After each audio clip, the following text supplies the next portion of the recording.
Good afternoon. It's great to see you all. I'm Paul Manners. I'm Director of the National Coordinating Centre for Public Engagement, and I'm delighted to have been invited here today to chair this session with a very, very eminent panel, and I'm intrigued to hear their thoughts about public engagement. I just wanted to say a few words to set the scene before we go into a question and answer that I'll manage with the panel, and then it will be over to you to quiz us and to ask us for our thoughts. What I want to do to start with is to invite you all to cast your mind back 10 years. I was looking into the audience and I was thinking, oh my goodness, for many of you, 10 years you were at school. I was kind of assuming you might be working in the university. There are a few of us who probably 10 years ago were in the thick of university culture. For many of you, perhaps 10 years ago is a long, long time. But 10 years ago, something called the REF and impact was being discussed. And this is a slide from a journal called Chemistry Today.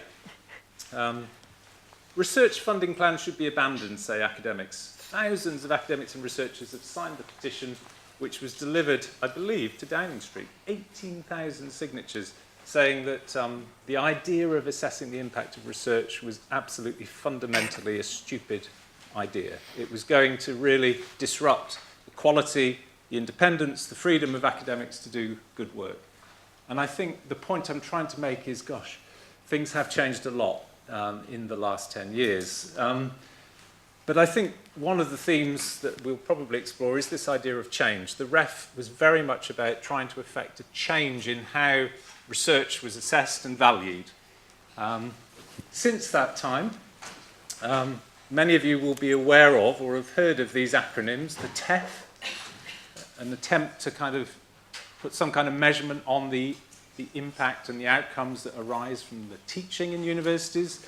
We've obviously got the REF happening again in 2021. We've got the Office for Fair Access, which assesses universities on the outcomes of widening participation. We've got the Student Survey. There's a whole host of attempts, I think, to invite universities to talk about and describe the difference they make in society. And I think that's the framing I just want to give to this conversation. What is the role of universities in creating impact beyond academia? And sitting within that, I think public engagement, which is the focus of this panel, has a really significant role to play. And thinking about all of these developments and thinking about why public engagement is important, I think there are a number of reasons why the funders and the policymakers, and also many of us who work in higher education, actually think this is worth thinking about, this is worth attending to, this is worth change, actually. I think there are issues around accountability, around how we actually can talk about and demonstrate the value that student and public investment into our work, what value does that generate, and can we describe that? Trust and transparency, I think, is absolutely fundamental to this. Actually, we're all aware, I'm sure, of incidents where public trust in, for instance, emerging areas of science and technology is broken down really badly, and a lack of transparency and openness in the sector. I think relevance, the point is, what value is this work creating, not only in terms of its academic contribution, but also its usefulness and its utility in the world beyond academia. And we need to think about that. And I think just a sense of social responsibility. Actually, we are hugely significant cultural institutions. We're neighbours. We sit in communities, and we have a tremendous responsibility to think about that. So I think within the frame of public engagement, a lot of really important questions need to be thought about. For the last 10 years, I've been sort of working in that space. I think these issues are not remotely unique to higher education. I've worked in the BBC, I've worked in the charity sector. I've got friends who work in banks. Everybody is worrying about this stuff. This is fundamentally the world we live in. And if we're not able to talk about our work in these terms, I think we really struggle to stake our place in the world. But other things have been changing too. 2008, You might remember this man, George Bush. I think you probably know what's coming in a second. Brace yourself. Yeah, there you go. Yeah, Donald and Nigel in the gold lift in Trump Towers, which is one of the most sort of powerful images I've seen for a while. But what is changing around us as a sector, and what this profound change, I think, signifies about a shift in sort of public space, really, around universities, and how do we understand these changes? How do we connect our work to the world beyond academia is what I'm trying to do, really, to frame this conversation. Just a few words about the National Coordinating Centre. We were set up 10 years ago to sort of support culture change in higher education because it was recognised, I think, that universities needed to embrace public engagement in a more deep, purposeful and productive way. And it's been our sort of pleasure to work with Imperial and many other universities and higher education institutions and go on that journey. What we're going to do in this panel is to talk to three people for whom public engagement is not quite such a vocation as it is for me. They have a lot of other things to worry about, but public engagement does really matter to them. And I wanted to start with Stephen from Research England, previously the Higher Education Funding Council for England. And I think our topic today is engagement as research impact panel session. So I think research and impact, we all know that Research England cares about that. Engagement, public engagement, maybe you could talk a little bit about your role, Stephen, as head of policy, research policy, but also why public engagement matters to you and to Research England. Yeah, so I think Research England is a very new organisation, even though we've evolved from an existing one. And it's time, that's the time when we've been taking stock of what we actually are there for and what we're there to do. And, I think clearly our vision, if you like, is to help create the conditions for a healthy and vibrant research and knowledge exchange environment within our universities, and specifically universities in England. And to do that, we've been really doing two things, I suppose. One is to carry on doing the things that we've done as HEFGE, which was really important as we transitioned to keep the business as usual going. So we've kept the preparations for REF on track, which was a big target for me. We've got through the funding round for this year, which was, again, not straightforward when you're transitioning into a new organisation. And largely what we've tried to do there is keep things stable and not to make too many changes. But at the same time, we're also, as an organisation, thinking how do we need to think differently in the changing context. And Paul's talked about some of the changing context. I think the other bit of changing context that's very important for us is the government commitment to raise R&D spending to 2.4% of GDP. That is an enormous commitment if it's seen through, and it will require dramatic changes in the way we think about and fund research. And we've started to think carefully about how we might respond to that, and we'll be doing more in the coming years. But I just flagged two initiatives which are ongoing at the moment that kind of start to signal that change. The first one is the Strength in Places Fund. That's a UK research and innovation-wide fund which Research England is actually operating on behalf of UKRI. And that's aiming to invest in universities and businesses and local organisations to generate local economic growth with a real focus on the place agenda. And the second thing that we're doing slightly differently, we're running a competition called Expanding Excellence, which is aimed at growing research excellence that's of small size. That's rather different from the way in which we've funded before. It's a bit of an experiment for us, but it does, I think, again, signal that we're having to think differently because of this potential big injection of funding coming down the track. And the kind of thread of impact, so I'm actually going to answer Paul's question now, the thread of impact runs through all of that activity. It's central to our mission. We're funding research partly because it's a value in itself, but largely because it makes a difference in the world. We firmly believe it makes a difference in the world, and we need to make sure we fund it in ways that incentivize and encourage that, which is why we care so much about impact.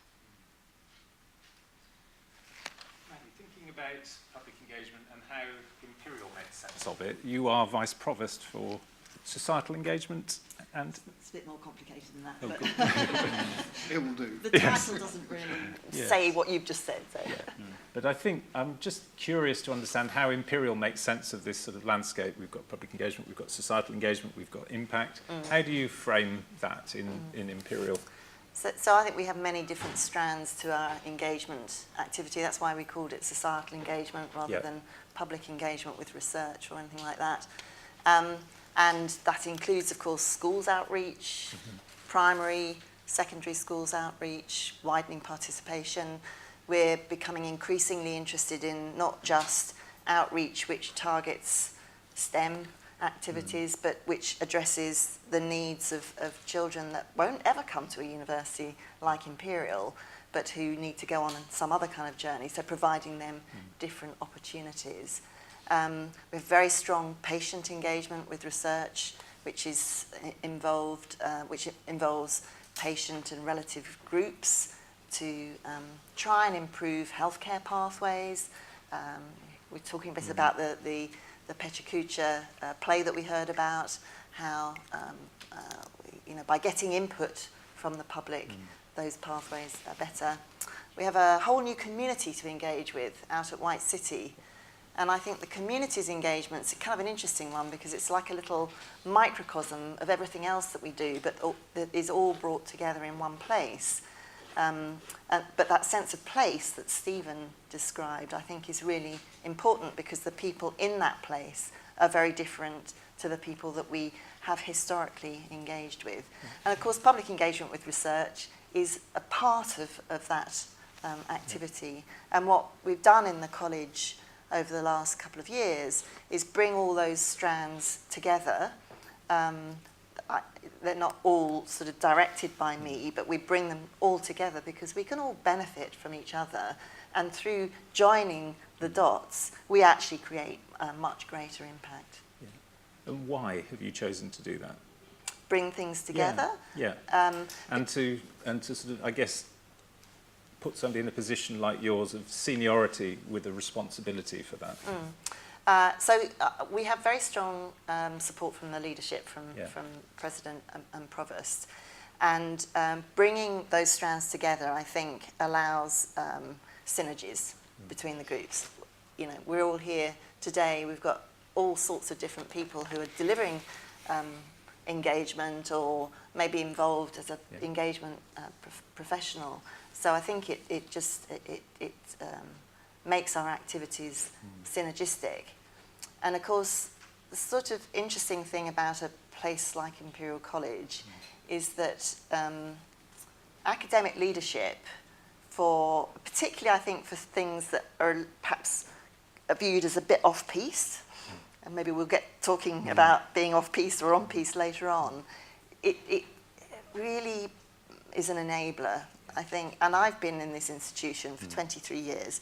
There are very few academics that I haven't come across or whatever.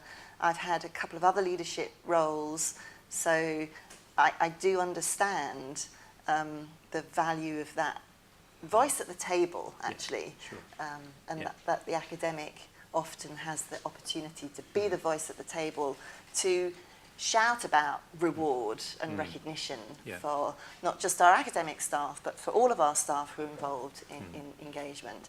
And I think that's really just one point to make here, is that when we've surveyed people interested in doing engagement, it's about half academic and half non-academic. And in this room, I can see that kind of a mix. So everybody, wherever they come from in the college, wants to engage.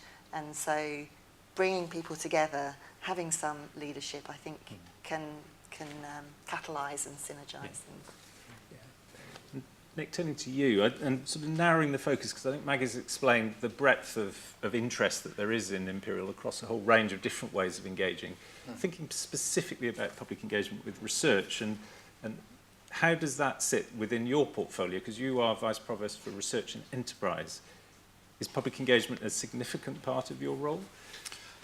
I think well, yes, it is an important part of my role. So my role is to look over all of our research and our enterprise activities. And I think sort of increasingly we find that public engagement is an integral part of what people are doing in terms of their research. So it is very much part of that activity for lots and lots of people. It's personally been part of my activities when I do my individual research in terms of public engagement and sort of working with publics to help us refine our research questions, and sort of that's been my personal experience of it, and that's what I increasingly see as a key part of our research. And I think it's part of our wider mission as a university. I think sort of universities are not receiving the best of presses at the moment for a whole variety of reasons, and I think one of those is that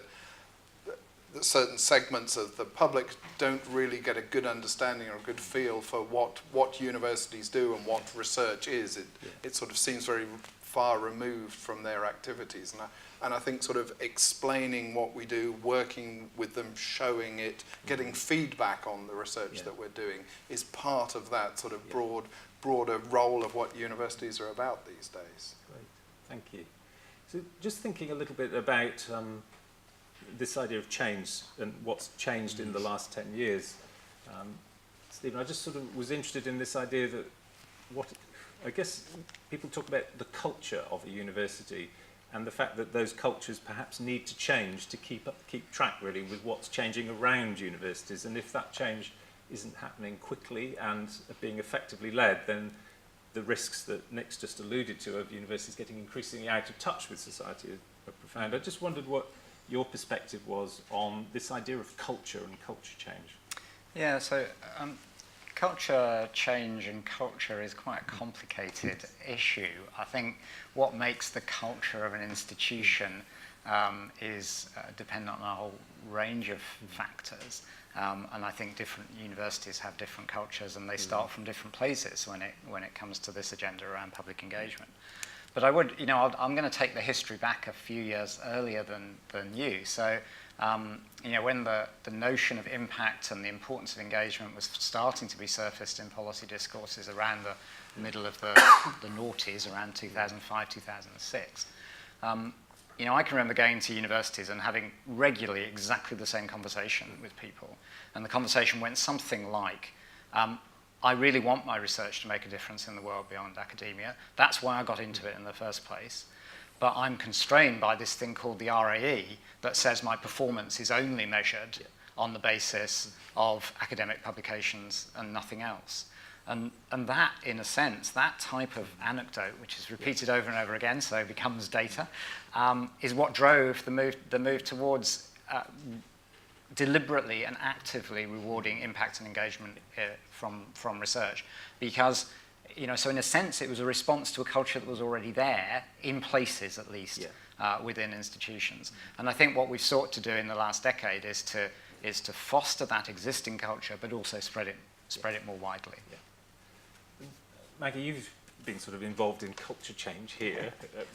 I met Maggie through a Research Council's UK funded project, which was called the Catalyst Seed Fund, and it was very much about trying to ensure that public engagement was better supported here, and certainly lots of really interesting things happened as a result of that. I just wondered if you could reflect a little on that journey and what's changed, do you think, in terms of the support for public engagement here?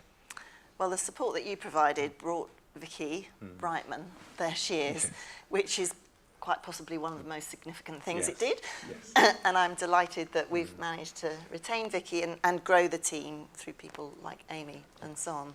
So that funding really was a catalyst to allowing us to put professional people centrally within the college to support the broader culture change that we are still hoping for. We're still on a journey.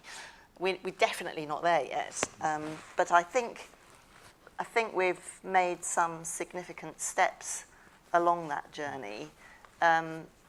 Sometimes it's one step forward, 1.5 back, and I can see Jenna there.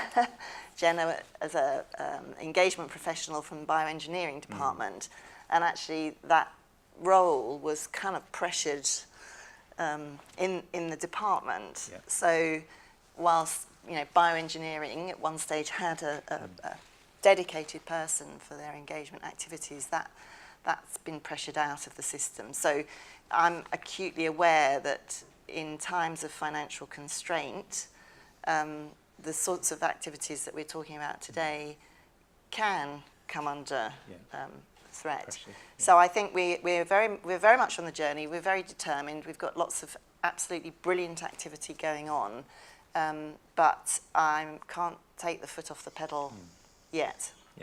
Yeah.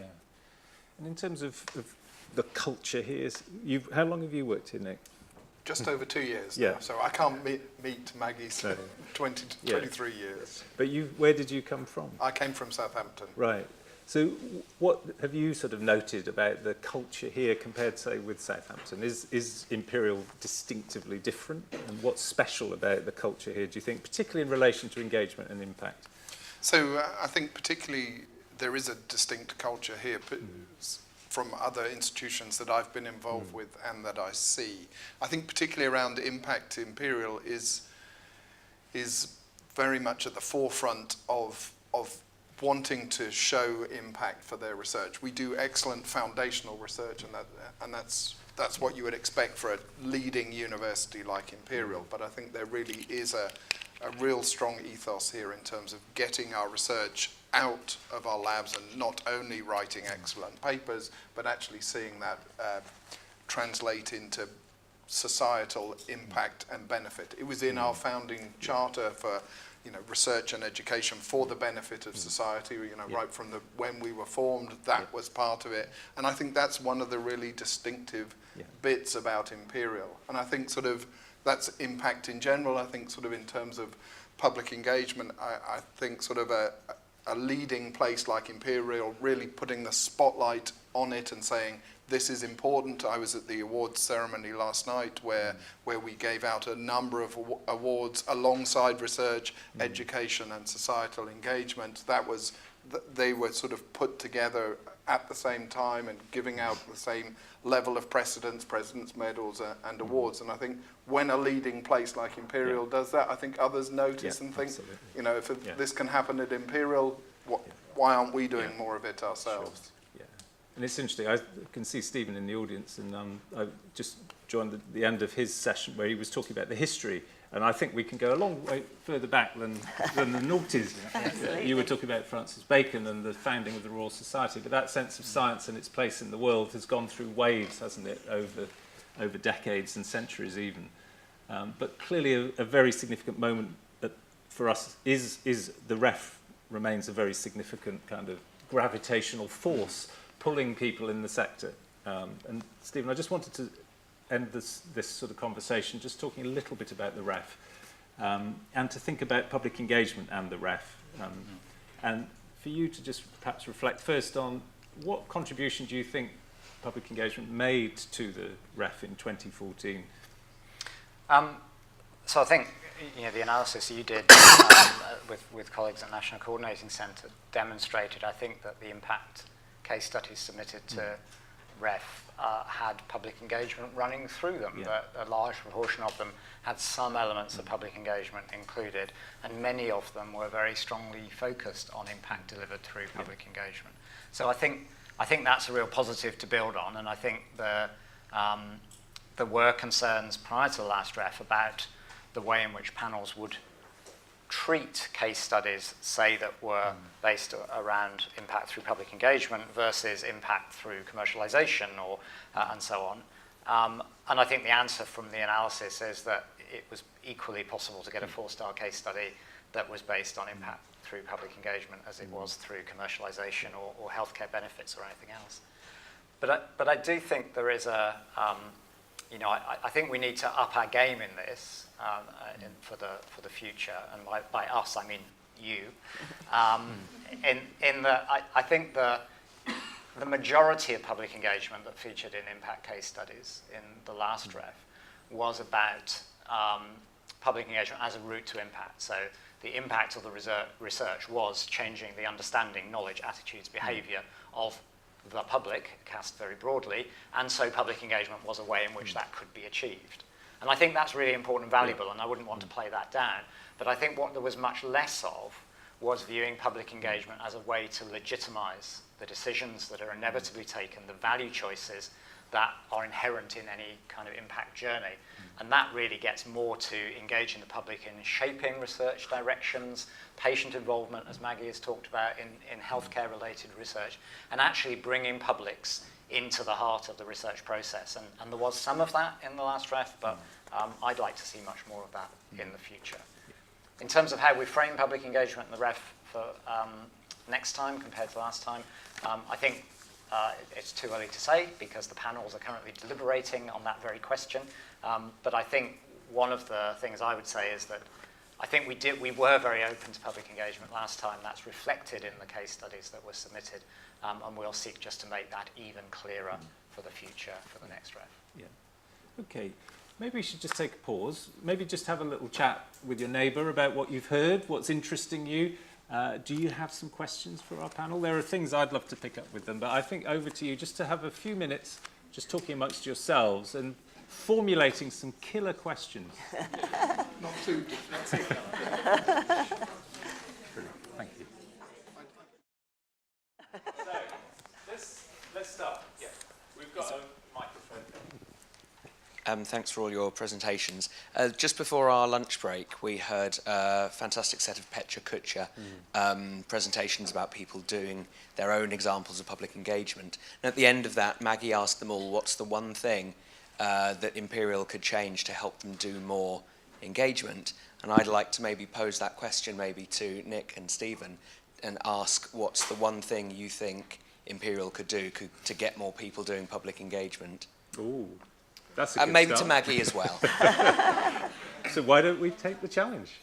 Who'd like to start? Okay, I'm happy to have a go at it. This might not be the question where I exhibit all of my sparkling knowledge and that we were challenged to do. So I think we do a pretty good job of recognising and rewarding it here at Imperial. So I spoke about the awards and sort of its part of sort of the promotion process in terms of that more rounded capability. And so I think we do a decent job of doing it and supporting it and rewarding it. I think it would be good to maybe have a more sort of systematic view of it. Maggie sort of is starting to get her arms around all of the activity that we have and sort of present it and be coherent about it. But I would like us to go a bit further and sort of put it alongside some of the main other strands that we do. So I'd like to see more of it put alongside our research, I guess, is the one thing that I would like to see. So sort of more routinely part of some of the applications that we make for funding. Many funders will allow it, but many of our colleagues don't always choose to put it in. So really embedding it inside the research that we do. Thanks, Nick. So obviously Imperial is an enlightened university because normally my answer to that question is the promotion and recognition criteria, because I think that is central to culture change in an institution. I think I'd echo a bit what Nick said around finding ways of embedding public engagement into the research process. And if I were to offer up one idea, it would be to carry out some sort of public engagement around building and setting the future research agenda of the college, built around the concerns and aspirations and needs of publics. And given the White City development, then maybe the White City community would be a really interesting place to do that. So that would be my suggestion. What's the correct answer, Maggie? That is absolutely the right answer. In addition to mine. In addition to yours, absolutely. Obviously the right answer and as well. then finally, of course, more money. Yeah. I think the promotions piece is really important, and it's been in the promotion. Actually, it's been in the promotional paperwork for decades, for a very long time, but it hasn't quite penetrated in terms of importance to the same magnitude as research and education. So there's still work to be done there. But I think, yeah, bigger budget, I wouldn't object to that. Okay. Anyone else? Right at the back.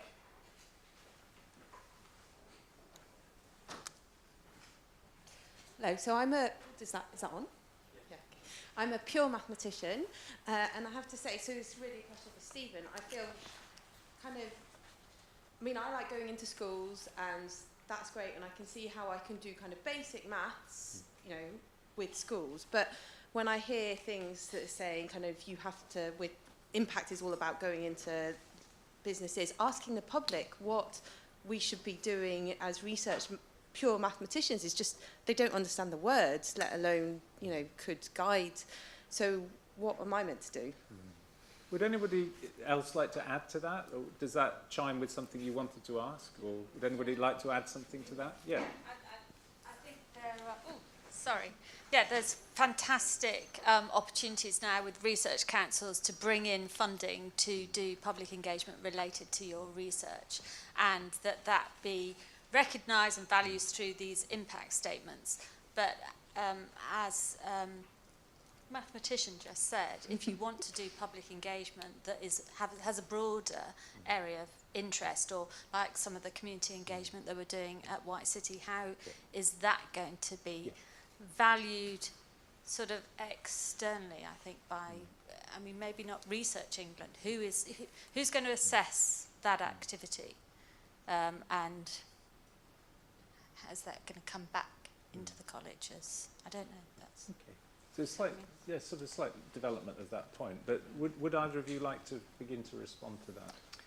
I can have a Yeah. go. Yeah. I'll go afterwards. Yeah. So, We can all go on those ones. so I think the one thing I'd say on the pure maths question is there are examples of the ways in which pure maths has impact from the last rep. So this type of question was raised by a number of disciplines. Pure maths is one of them. Physics raised this question. Philosophy raised this question. How can I possibly engage the public or deliver impact from my research? So one answer to that is there are plenty of examples where it does work, it can work. Specifically on pure mathematics, I'm not enough of an expert to tell you really, I guess, but my understanding is that pure maths often has its impact through the way in which the insights that come from pure mathematics are used in other disciplines and other areas, and that's a perfectly acceptable route to impact. And you've already mentioned that in terms of engagement, the engagement with schools or even other non-specialist audiences around the insights and the interest that can come out of studying pure mathematics. I'm turning to the other question, and these two questions are related, I think.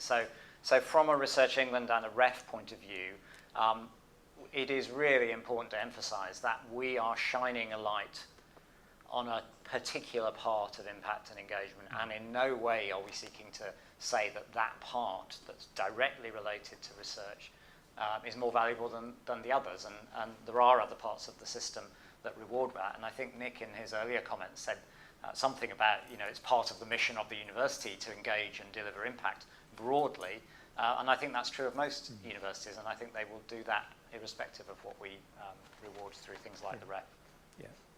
Yeah, so I would sort of slightly re-emphasise those points as well. So I think it's a really important part of, for me, being a scientist. So my real science, when I'm not stuck in the blue cube, is I'm a professor of artificial intelligence, and that's a very fashionable area, and lots of people are very excited about it at the moment. But actually, the level of public understanding, or even professional understanding of my field is very limited, and it's shaped a lot by what you see in movies and sort of scare stories that you occasionally see in the press. And so actually what I like to do, and I think it's important as a professional researcher in that area, is to go out and talk about it, and to talk about the reality of it and how that's very different from what you find in the movies. And I do that not because I think it's important for REF or for various other assessments or promotions and those sorts of things. I do it because actually I enjoy doing it, and I think it's part of being a researcher in that area. And although I am responsible will be responsible for our ref return when it comes, it's only a part of our life, and we shouldn't be bent out of shape by it. A place like Imperial, we should be doing the excellent stuff anyway, and we should then be able to package it appropriately for ref. We shouldn't be bent out of shape just because one set of structures and one set of rewards say you should do that. It's generally asking for things that we should be doing as part of a healthy, well-run, interesting, vibrant research institution anyway. Yeah. Thank you. Should we take another question or two? Anyone else? Jenna? Yeah. So I have quite a broad question. So thinking about engagement as research impact, how does that kind of fit, and how do we negotiate that when we have rises in populism with things like Brexit and Trump, alongside rises in activism like all the women's marches and the Brexit kind of Science in Europe marches? And when we're engaging with the public as either engagement practitioners or as scientists or engineers, how do we do that when we know that there's all this kind of bubbling kind of political stuff going on as well? Let me give you my view on that. So I think in these times, as I alluded to, I think it's even more important that people in universities, that our staff and our students engage with these sorts of debates. I think if you go back a bit further, when I started in my career, actually universities in general were quite well trusted. They were generally disregarded by most people as sort of people who sit and think clever thoughts in an ivory tower. But I think that's changed, and I think we want to be much more part of society and engaging with those sorts of debates. Things like there are objective truths in this world. There are also opinions and so on. But I think our job is to engage with them and to put back some of the falsehoods that are presented about our society and the way that we work as scientists. I think it's even more important now than it has ever been to engage in societal and political activities. And typically, how would you expect? How might Imperial support staff and postdoc students, etc., to sort of do that kind of work? Would you expect that to just be part of their everyday life? Or is it part of their research? Is it part of their sort of volunteering? Or how in practice might you support people to work like that? So I think we have a variety of mechanism and means for doing that. So there are plenty of courses and courses to help staff and students understand how to do this better, how to communicate effectively, and building upon the fantastic connections that we do have as a college.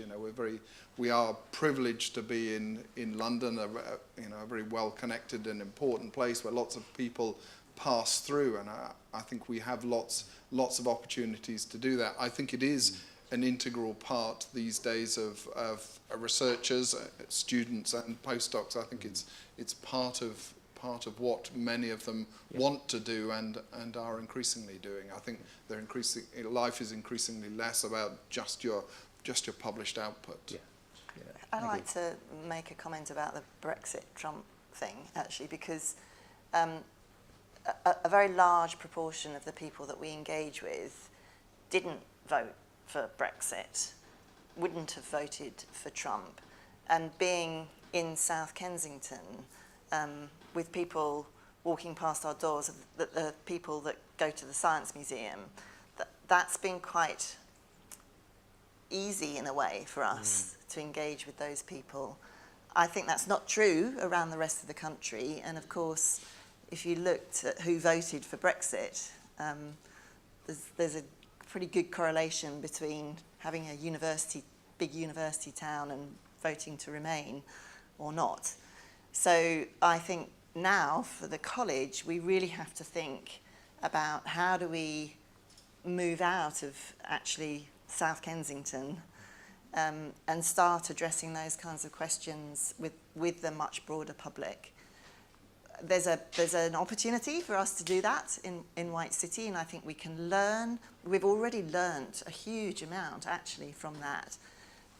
Not the least of which is the willingness of people to come and speak to us or to engage with us when we make the effort.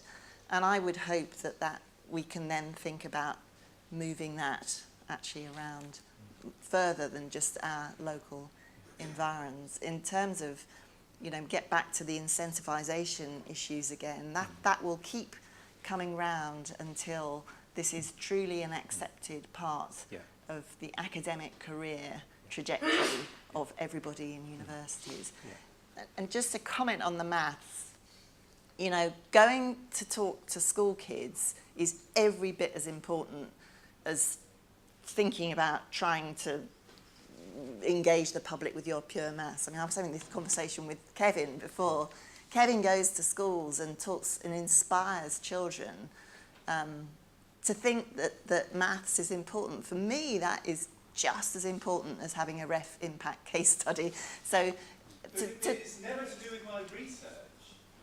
You talked about maths I talked about how WhatsApp works, but that comes back to maths that was somehow done 50 years ago. There's always a huge lag.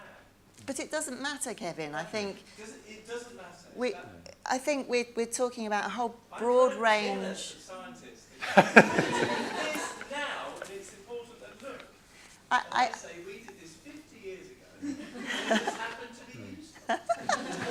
Actually, that is such a valuable story, though, for the short-termism of funding cycles and how this argument about impacting on funding cycles. It's those long stories. But I would argue, ref, don't get me wrong, Stephen, is terribly, terribly important. No, it's not that important. As are our ref impact case studies. I mean, we know that the NCCPE did an analysis of the ref impact case studies. Of course, we have much lower percentage than was average around the country. But we are actually, we don't have a lot of the social sciences. We don't have a lot of social sciences. We don't have the arts and humanities, where actually a lot of the impact case studies came from other universities. So I'm not making an excuse. I'm just saying the reality. A lot of our impact case studies are around healthcare, companies set up, this kind of thing. So there's a sort of nuance in terms of how much we should expect public engagement with research to be involved. And I don't think we should become overwhelmed by having to have a ref impact case study. So you going to schools, for my money, is every bit as important to get those kids doing maths. I think one of the things... Stephen, just to come back to Jenna's question, and I think I'm just going to echo what has already been said in a way, but I want to try and link it up with some of the other themes that have emerged. So I think what Nick said, this engagement with people from outside of universities has never been more important, and it's something we all need to be focused on. But we do need to do things differently. That carrying on doing the same stuff will not address that question. I've just come here from the Council of British Science Association. We in the BSA have been thinking very, very hard about this. We now have an audience model. We're very much targeting our activities on people who are not interested in science at all. People who would never be walking up this road, having visited the Science Museum or whatever. And that is so, so important. And I think going back to the schools work, which is what I want to try and link together, a key part of that is not just engaging people on the content of science or research, but actually engaging them on the process, the critical thinking, the analysis. And that's where so much schools engagement can be so valuable, actually taking that critical thinking approach up to new levels by bringing in the kind of expertise that universities like Imperial and elsewhere have available. So that's a kind of call to arms, if you like. It is so important to do that. And it's not necessarily going to be a ref case study, and that's great. I think one of the things that we've sensed in the last 10 years in terms of a change, positive change, I wouldn't express it necessarily in that people are investing more money, but they're investing more professional expertise in doing engagement well. And I think in terms of the work in schools, I think one of the things that tended to happen was lots of sporadic popping in and out, quite patronising potentially in terms of just drop a star researcher in, they disappear again. I think the work to build sustained relationships with teachers in schools over time, to build a programme that's really responsive to what those teachers feel they need and that the university commits to over the long term, and which, you know, I think generates much deeper and more valuable impact over time. So I think it's those sorts of decisions that can be taken about how we do this engagement work and do it well that are really important. And it's great to hear you say, Maggie, that it really matters to you. And I think at Imperial you have taken that kind of approach to your school's work. Absolutely, and that's been going on for decades, Yeah. actually. And particularly with these multiple interventions, not just the research superstar turning up for a 5-minute talk. Yeah. And we've seen the outcomes. The outreach team, some of them are here, have seen some amazing outcomes from that. So we have a STEM cohort programme, which runs for 2 years coming up to GCSE and 2 years coming up to A-level. 90 students. Of those 90 students, they're all from widening participation type backgrounds, free school meals and that sort of thing. Of that 90 cohort last year, 7 were offered places at Imperial College. 10 of those people came. The one that got away went to Oxford. So that sort of sustained intervention is really very effective. I totally agree with you. Yeah. So we're sort of moving into the final part. I've seen a few hands. There's somebody there who's definitely got a question. Who else is sort of burning to ask a question? You're not burning, you're kind of dithering. You've got to burn, otherwise you won't get the chance. So think about whether you are really burning, and I will go to the person there. Yeah, I just wanted to ask, so as much, I mean, I have a research study where we're doing enormous outreach work with schools. We have 7,000 children that are part of our research study. And we've developed a bespoke kind of outreach program, and we go in and do wonderful things with the kids, and we bring them back to Imperial.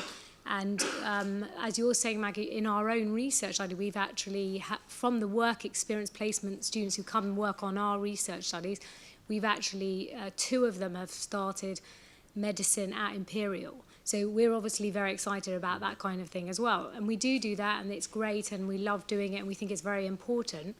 But at the same time, I would still like to see this kind of thing actually being able to turn into an impact case study. And I'm not clear. I'm very clear on how I can make impact case studies on some of the other things that I do. It's very clear to me. I write a publication that there's misclassification of coding on a particular cancer tumour. That is then taken up by the cancer, reporting outcomes for the NHS.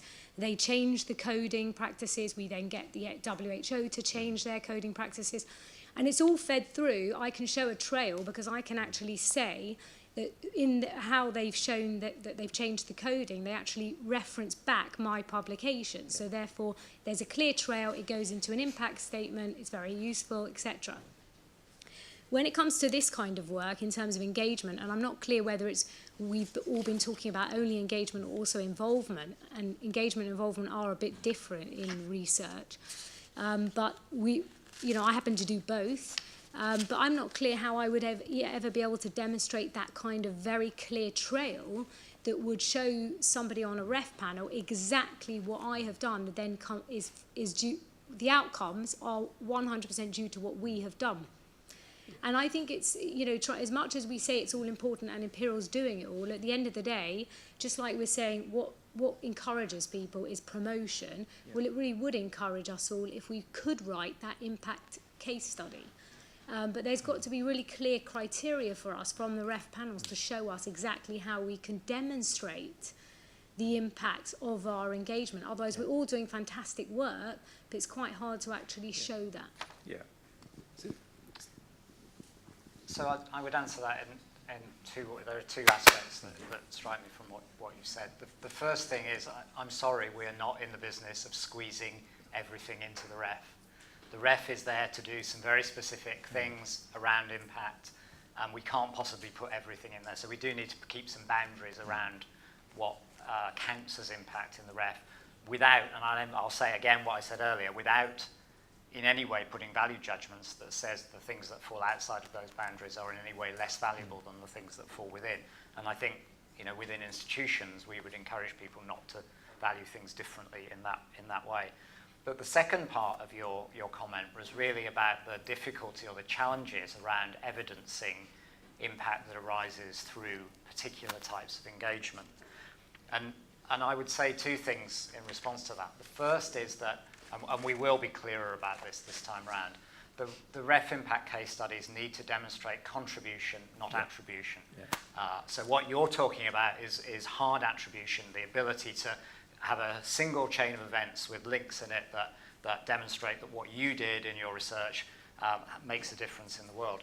That is, in my view, far too high a bar to set for the impact case studies in the ref. We're much more interested about the ways in which research contributes to differences and impact. And we will be clearer about that. But it is possible to evidence some of these things. It is possible to carry out evaluations that actually allow you to demonstrate at least the contribution of your research to things like uptake of STEM subjects at university, for example, as an outcome measure. So I would encourage you to again look at the database of case studies, which gives you lots of examples of how people have managed to do that. I guess one of the challenges you have in Imperial is that my advice often to people when they raise that question is there's almost certainly someone in the social sciences in your university who can help you answer that question. Clearly that's not the case here, but there are plenty of other universities in London, and there will be social scientists there who will be keen to work with you to try and develop evaluation approaches that will fit your situation. Can I also suggest that you come and talk to Amy Seekins, who's at the front here, who has a lot of experience with just precisely this sort of thing, and we brought Amy in to help answer that kind of question. And I suspect, Amy, you're feeling very excited at having that conversation because So there we are, matchmaking. Brilliant. So I think we should draw things to a close. I'm sorry, we are really almost out of time. I just wanted to ask the panel whether there was anything that they were hoping that I would ask them or that the audience would ask you that you would really like to say. Or have we... You've been asked such fantastic questions. Yes. All of you. They're great. They're really great questions, actually. Really and important in terms of our thinking. And in terms of sort of what next, Maggie, in terms of sort of building on the momentum from today, it's been fantastic to see everyone coming together and talking about this. It really clearly matters to you and to your colleagues. Any sort of thought about what's going to happen? Well, we're already talking about the next engagement day. The team now is in really good shape to provide additional training sessions. So if there are other questions, areas that you want to think about in terms of training, come and talk to us. We can certainly try and help, and if we don't have a man who can, we can find one in another one of those lovely London universities down the road. For me, it's today has just been, I haven't had a day that I've enjoyed so much as this for ages, I have to say. And actually, I'm pretty happy at work, but it's been so good to see the commitment, and we have to keep the momentum going. The kinds of things that you've raised around making this, explicitly part of people's jobs who are not practitioners, we're absolutely working on those kinds of things. If you want to get engaged, we're trying to streamline our volunteering activity. We have a huge contribution in terms of volunteering already, but we're trying to streamline that to make it much more obvious to you where the opportunities are. But most importantly, thank you for everything that you do. Our engagement with the public, with other organisations, won't happen without your passion and involvement. So thank you. And thank you to the panel.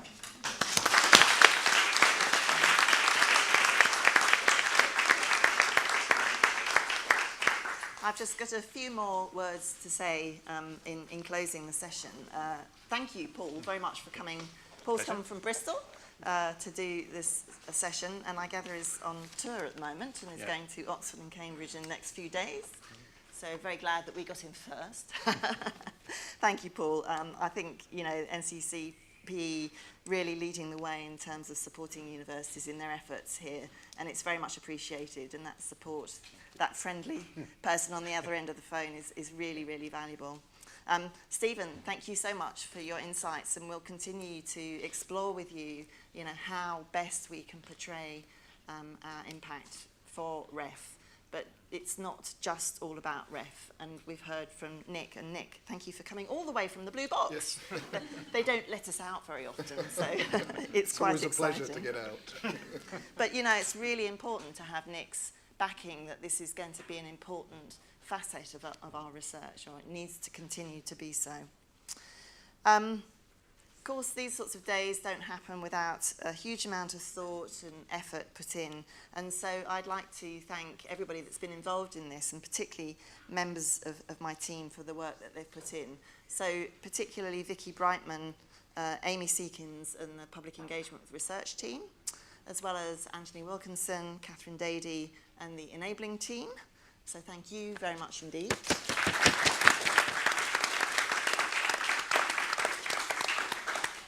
And as I said, thank you for your involvement and enthusiasm and participation. It's just been absolutely magical.